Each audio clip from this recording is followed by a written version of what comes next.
में कि कितने श्रद्धालु आए और क्या क्या प्रोग्राम हुए, क्या क्या भोजन भंडारे प्रदान किया गया, इसका क्या महत्व रहा, बताइए सर। यहाँ सतलोक आश्रम शामली में 3 दिन का अखंड पाठ संपन्न हुआ है संत रामपाल जी महाराज जी के सानिध्य में। इसमें धार्मिक जो प्रोग्राम था, इसमें अध्यात्म के लिए तो था 3 दिन की अखंड पाठ चला था गरीबदासियों की वाणी का, जो अखंड पाठ अब संपन्न हुआ है। और यहाँ भोजन भंडारे भी हुए हैं। लाखों की संख्या में भगत जन आए हैं, यहाँ भंडारा चखा है, आध्यात्मिक लाभ लिया है, सत्संग का लाभ लिया है और हजारों की संख्या में यहाँ नामदान लेके गए हैं। यहाँ रक्तदान शिविर का आयोजन किया गया था। यहाँ रक्तदान शिविर भी लगाए गए थे। रक्तदान शिविर हुआ था, इसमें 150-200 यूनिट के लगभग यूनिट ब्लड की दी गई थी। और इसके साथ साथ यहाँ दहेज मुक्त रमैनियाँ हुई थी, शादियाँ हुई थी, जिसको संत भाषा में रमैनी बोला जाता है। वो दहेज मुक्त रमैनियों का आयोजन भी किया गया था। ये यहाँ इस तरह के ये इवेंट्स हुए थे। कुल कितने श्रद्धालु आए होंगे लगभग? यहाँ लगभग लाखों की संख्या में 3 दिन में आना जाना लाखों की संख्या में रहा है भक्तों का।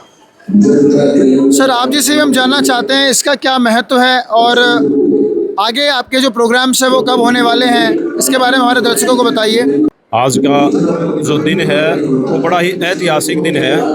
आदरणीय संत गरीबदास जी महाराज जी को आज के दिन परमात्मा का बोध हुआ था, उनको परमात्मा मिले थे। और विश्व के इतिहास में इसको हम बहुत बड़ा दिन कहेंगे तो अतिशयोक्ति नहीं होगी। महत्व इतना है कि इसी दिन संत गरीबदास जी महाराज जी को परमात्मा के बारे में जाना था और संत गरीबदास जी महाराज जी ने अमर ग्रंथ रूपी लाल की रचना की थी। और इस लाल के बारे में आज के समय में संत रामपाल जी महाराज जी ने पूरे विश्व को ये बताया है कि हु इज़ संत रामपाल जी महाराज और हु इज़ कबीर परमेश्वर।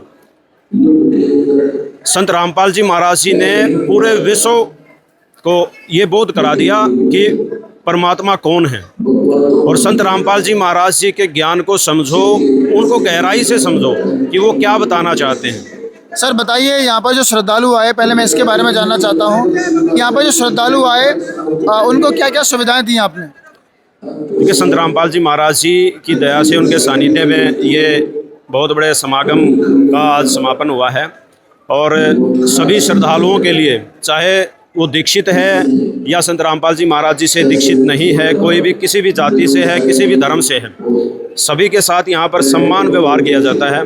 सभी के लिए गद्दे और रज़ाई उपलब्ध कराए गए हैं। सभी के लिए शुद्ध देसी घी से निर्मित भोजन बनाया गया है, जिसमें लड्डू राम और हलवा राम विशेष रूप से मिठाइयाँ रही हैं। अब की बार ब्लड डोनेशन कैंप का आयोजन किया गया है सामाजिक सुधार के लिए। दहेज रहित शादियाँ की गई हैं। बहुत सी दहेज रहित शादियाँ हुई हैं जिससे दहेज रूपी दानों का खात्मा किया जाए। और यहाँ पर आप देखेंगे कि डेंटल क्लिनिक भी है।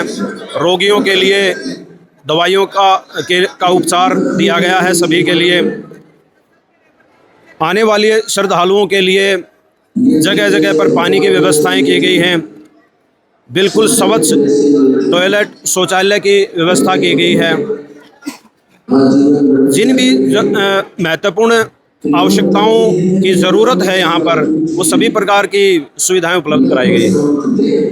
सर, आपने बात की ज्ञान को लेकर के, तो संत रामपाल जी महाराज जी को काफ़ी बार हम सामाजिक जो आचार्य हैं, शंकराचार्य हैं, उनके चेले चपाटे, वो तो कुछ नहीं बोलते हैं, उनके चेले चपाटे बोलते हैं रामपाल जी महाराज हिंदू विरोधी हैं या वो सनातन धर्म के खिलाफ काम कर रहे हैं।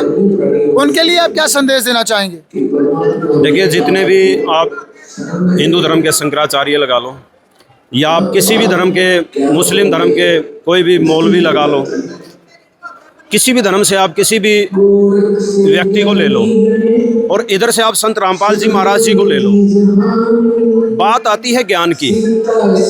सभी श्रद्धालु परमात्मा की खोज में लगे हुए हैं, तो परमात्मा की खोज की नीर और चीर को हम कैसे विश्लेषण करेंगे।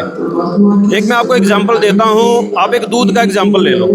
हमें ये पता करना है कि दूध नकली है कि असली है। इसी तरीके से शंकराचार्यों का व अन्य धर्मगुरुओं का जो ज्ञान है वो असली है कि नकली है, या संत रामपाल जी महाराज जी का ज्ञान है असली है कि नकली है। तो दूध के एग्जाम्पल में हम देखेंगे कि दूध में हम एक केमिकल मिलाते हैं, उस केमिकल से हमें यह पता चल जाता है कि दूध नकली है कि असली है, क्योंकि दूध अपना रंग कलर चेंज कर जाता है। तो हम उस लैब में लेकर के जाते हैं। अब संत रामपाल जी महाराज जी ने और जितने भी प्रमाणित संत हुए हैं उन्होंने एक लैब बताई हमें, और वो लैब कौन सी है? अपने चारों वेद, कुरान शरीफ और पवित्र संतों की वाणियाँ, वो लैब में से गुजरता हुआ वो ज्ञान जो कोई भी बताता है, चाहे वो संत रामपाल जी महाराज बताते हैं, चाहे वो शंकराचार्य बताते हैं।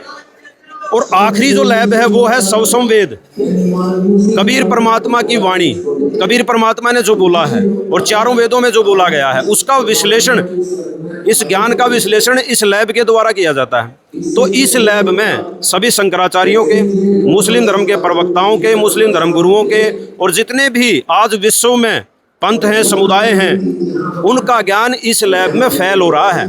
और जब ये फेल हो गया तो सच्चाई वहाँ है ही नहीं, भगवान वहाँ है ही नहीं, तो वहाँ जा कर के अपना समय बर्बाद करने का कोई औचित्य नहीं बचा है। सर एक बात बताइए हमारे दर्शकों को कि आपने संत रामपाल जी महाराज जी के बारे में बोला कि उनका ज्ञान लैब से अर्थात सभी सदग्रंथों से प्रमाणित है।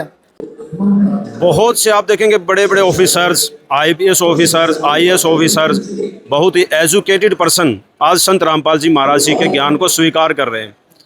आप देखेंगे 3 दिन में लाखों श्रद्धालुओं का आवागमन यहाँ पर रहा है। के बावजूद भी पढ़ा लिखा समाज, नए युवा संत रामपाल जी महाराज जी के ज्ञान से बड़े ही प्रभावित हो रहे हैं, इसके पीछे क्या कारण है? देखिए, इसके पीछे सबसे बड़ा कारण है कि संत रामपाल जी महाराज जी ने पूरे विश्व को वेद शास्त्रों के आधार पर, कबीर साहिब की वाणियों के आधार पर ये सिद्ध करके दिखा दिया कि परमात्मा कौन है। 84 लाख योनियों के बाद एक मनुष्य जीवन मिलता है, और समझदार और एजुकेटेड पर्सन इस ज्ञान को जल्दी समझ जाता है। इसी तरह देखते रहें दोस्तों कबीर भक्ति पॉडकास्ट चैनल। वीडियो को ज़्यादा से ज़्यादा शेयर करें, कमेंट बॉक्स में अपनी राय जरूर रखें। धन्यवाद।